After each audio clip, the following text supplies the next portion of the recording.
มื้อนี้เนาะสิมาก้อยหอยเนาะเพราะว่ากับเจ้าก้อยบ่เป็นเขาสิก้อยเองเนาะนี่ก็คือก้อยหอย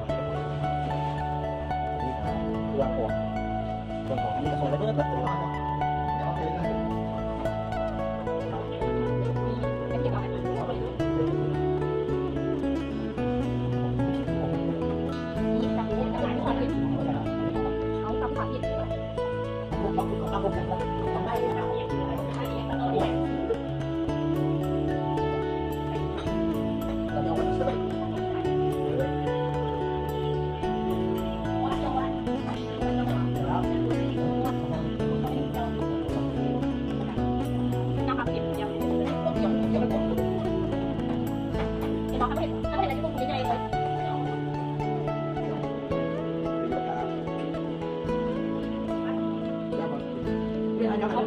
ยำเผือกใส่ใ